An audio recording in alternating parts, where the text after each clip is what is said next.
Media సోదరులకి హృదయపూర్వకంగా స్వాగతం. ఈరోజు మొట్టమొదటిసారిగా రాజ్యాంగం అమల్లోకి వచ్చినటువంటి గణతంత్ర దినోత్సవ శుభాకాంక్షలు ఆంధ్రప్రదేశ్ రాష్ట్ర ప్రజలకి, భారతదేశ ప్రజలకి కూడా. రాజ్యాంగం రాసినప్పటి దగ్గర నుండి ఎన్నో కష్టాలు, బాధలు, కన్నీళ్ళు, రాజకీయాలు ఇవన్నీ కూడా తలొగ్గి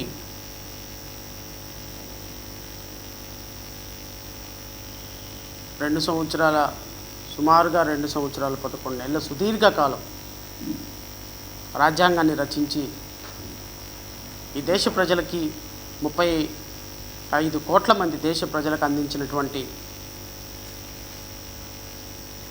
గౌరవనీయులు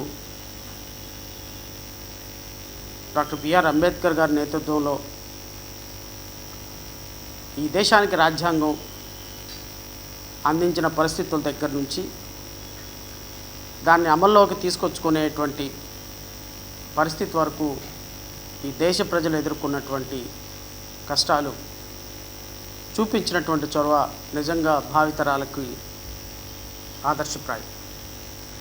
సో అలాంటి పుణ్యదినాన, అలాంటి పర్వదినాన రాష్ట్ర ప్రజలందరితో మాట్లాడేటువంటి అవకాశం నాకు కలిగినందుకు మరొకసారి రాష్ట్ర ప్రజలకి మీ ద్వారా కృతజ్ఞతలు తెలియజేస్తూ, ఈ ప్రెస్ మీట్కి వచ్చే ముందే ఈరోజు అధికారికంగా రాష్ట్ర ప్రభుత్వం చేస్తున్నటువంటి గణతంత్ర దినోత్సవ వేడుకల్ని లైవ్ వస్తున్న కారణంగా టీవీలో చూశాను. సరే, మొత్తం వినే సమయం లేనప్పటికీ కొంత ర్యాండమ్గా వినే ప్రయత్నం చేశాను. సో గౌరవ ముఖ్యమంత్రి గారు శ్రీ నారా చంద్రబాబు నాయుడు గారు, గౌరవ ఉప ముఖ్యమంత్రి గారు శ్రీ పవన్ కళ్యాణ్ గారు, గౌరవనీయ education minister, IT minister Nara Lokesh గారు కూడా ఈ సభలో పాల్గొన్నారు. నాకైతే మరి 25 మంది మినిస్టర్లు ఉన్న సందర్భంలో ఏ హోదాలో మరి ఐటీ మినిస్టర్ గారు ప్రత్యేకమైనటువంటి సీట్లో ఆసీనులు అయ్యారో నాకైతే తెలియదు, కానీ నాకు అది కొంత ఆశ్చర్యంగా అనిపించింది. సరే, ఏదేమైనప్పటికీ ఈరోజు గణతంత్ర దినోత్సవం రోజున ఆంధ్రప్రదేశ్ రాష్ట్ర ప్రజలకు 5.5 కోట్ల మంది ప్రజలతో గవర్నర్ చేత మాట్లాడించే ప్రయత్నం చేశారు. సహజంగానే ఆ శకటాలన్నీ కూడా వెళతా ఉంటాయి.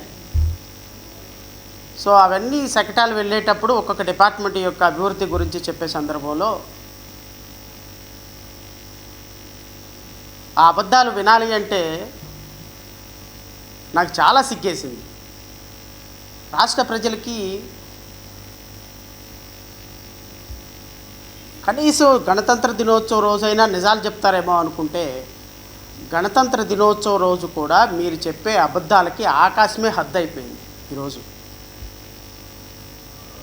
గవర్నర్ చేత మీరు ఆడిస్తున్నటువంటి అబద్ధాలు, ముఖ్యమంత్రి హోదాలో మీరు ఆడుతున్నటువంటి అబద్ధాలు, ఉప ముఖ్యమంత్రి హోదాలో మీరు ఆడుతున్నటువంటి అబద్ధాలు నిజంగా ఈ రాష్ట్ర ప్రజలకి మిమ్మల్ని ముఖ్యమంత్రిగా, ఉప ముఖ్యమంత్రిగా, మంత్రిగా ఎన్నుకున్నందుకు సిగ్గుపడాల్సిన రోజు ఈరోజు. నిజంగా రాజ్యాంగం అమల్లోకి ఇట్లాంటి దుర్మార్గుల వల్ల ఇలాంటి దుష్టులని తీసుకొని వచ్చి రాజ్యాంగం అమల్లోకి తీసుకొచ్చి వీళ్ళని ముఖ్యమంత్రి ఉప ముఖ్యమంత్రి పదవుల్లో కూర్చోపెట్టుకున్నామా అని రాష్ట్రంలో 5.5 కోట్ల మంది ప్రజలు ఇంక్లూడింగ్ పుట్టిన పిల్లతో సహా సిగ్గుపడాల్సినటువంటి పదవుల్లో మీ ఇద్దరు కూర్చొని మీ పక్కన మీ సుపుత్రుని కూడా కూర్చోబెట్టుకున్నారంటే రాష్ట్ర ప్రజల యొక్క దౌర్భాగ్యం ఏంటో ఇక్కడే అర్థమైంది. నేను ఈరోజు ప్రెస్ మీట్ పెట్టడానికి ఒక ప్రత్యేకమైనటువంటి కారణం, సరే మంత్రిగా, ముఖ్యమంత్రిగా, ఉప ముఖ్యమంత్రిగా రాష్ట్ర ప్రజలు అధికారం ఇచ్చారు. ఆ అధికారం రావటానికి మీరెన్ని అబద్ధాలు ఆడారో, మేమెంత పోరాటం చేశామో రాష్ట్ర ప్రజలకు తెలుసు. రాజకీయాలు మాట్లాడటానికి చాలా అంశాలు ఉన్నాయి.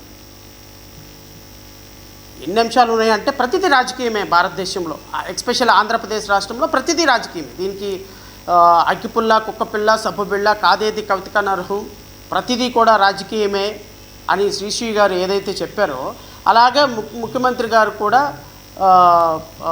ఇంకా రామ లేదు, కృష్ణ లేదు, శివ లేదు, జీసస్ లేదు, ఏమీ లేదు. ఈ దేశంలో దేనికైనా రాజకీయాన్ని, ఈ రాష్ట్రంలో దేనికైనా రాజకీయానికి వాడగలిగిన అత్యంత ప్రావీణ్యత సంపాదించినటువంటి ముఖ్యమంత్రిగా, ఆ ప్రావీణ్యతని తనని ఆదర్శంగా తీసుకొని తను కూడా తనంత స్థాయిలో అబద్ధాలాడి కళ్ళు మూయకుండా అబద్ధాలు ఆడగలిగిన గిన్నిస్ బుక్ వరల్డ్ రికార్డుని బీట్ చేయాలనే ప్రయత్నం చేస్తున్న ఉప ముఖ్యమంత్రి ఇంకో పక్క.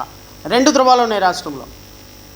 ఒకటి, నా నా నా రికార్డుని ఎవరు సమం చేయలేరు, కళ్ళార్పకుండా అబద్ధాలు ఆడటంలో నేను మాత్రమే ఈ దేశంలో అత్యంత ప్రముఖమైన రాజకీయ నాయకుడని నారా చంద్రబాబు నాయుడు ఒక పక్క. అరే, నీకంటే అబద్ధాలు ఆడగలిగిన నేను ఎన్ని సినిమాల్లో అబద్ధాలు ఆడలేదు, ఎన్ని సినిమాల్లో ఉత్తుత్త ఫైట్లు చేయలేదు, ఎన్ని సినిమాల్లో ఉత్తుత్త డైలాగులు చెప్పలేదు, ఎన్ని సినిమాల్లో ఉత్తుత్త పాటలు పాడలేదు. సో నీకంటే నేను అబద్ధాలు ఆడగలిగిన దాంట్లో నేను కూడా నీకంటే సమవుజ్జిని, నీకంటే గొప్పగా అబద్ధాలు ఆడగలను, కావాలంటే చూడని పోటీ పడుతున్నటువంటి ఉప ముఖ్యమంత్రి ఒక పక్క. అబద్ధాలు ఆడటంలో ఇద్దరు ముఖ్యమంత్రులు, ఉప ముఖ్యమంత్రులు పోటీ పడుతున్నారు, ముఖ్యమంత్రి పోటీ పడుతున్నారు. సో ఈ పోటీ ప్రపంచంలో సరే ఎవరు గెలుస్తారు, ఎవరు ఓడిపోతారు అనేది రాష్ట్ర ప్రజలు నిర్ణయం చేస్తారు. వాళ్ళు మంచి చెప్పారా, చెడు చెప్పారా రాష్ట్ర ప్రజలు నిర్ణయం చేస్తారు. రాజకీయం చేయడానికి చాలా అంశాలు ఉన్నాయి, 1-2 అంశాలు కాదు. రాజకీయం చేయడానికి కొన్ని వందల అంశాలు ఉన్నాయి ఈ రాష్ట్రంలో. కానీ ఒక డేంజరస్ గేమ్ మొదలుపెట్టారు. 2024 జూన్లోకి అధికారంలోకి రాగానే నిజంగా బహుశా భారతదేశ చరిత్రలో, నేనంటాను ప్రపంచ చరిత్రలోనే ప్రపంచ చరిత్రలో భారతదేశానికి, అందులో ఆంధ్రప్రదేశ్ రాష్ట్రానికి ఒక ప్రాముఖ్యత ఉంది. భారతదేశం ఒక హిందూ దేశంగా, ఒక సెక్యులర్ కంట్రీగా, లేకపోతే భారతదేశంలో హిందూ మతానికి, హిందుత్వానికి ఎంతో ప్రాముఖ్యత ఉన్నటువంటి దేశంగా, ఈ దేశంలో 3 దేవతలు ఉన్నటువంటి దేశంగా, మత విశ్వాసాలనే ప్రాణం కట్టి ఎక్కువగా ప్రేమించేటువంటి దేశంగా భారతదేశం ప్రపంచ దేశాల్లో ఒక తలమానికమైనటువంటి, ఒక అందరి దృష్టిని ఆకర్షించేటువంటి ఒక ప్రాముఖ్యమైనటువంటి దేశం. ఈ దేశంలో మనకి కలియుగ దైవంగా భారతదేశానికి, అందులో ఆంధ్రప్రదేశ్ రాష్ట్రానికి ఒక తలమానికం ఏంటి అంటే తిరుమల శ్రీ వెంకటేశ్వర స్వామి. తిరుమల శ్రీ వెంకటేశ్వర స్వామి కలియుగ దైవంగా భారతదేశంలోనే కాదు ప్రపంచవ్యాప్తంగా భక్తులను సంపాదించుకున్న విధానం మన దేశానికి గర్వకారణం. మన మన మన మన దేశం ప్రపంచ దేశాల్లో గర్వంగా నిలబడగలిగినటువంటి ఒక గొప్ప దైవకార్యం.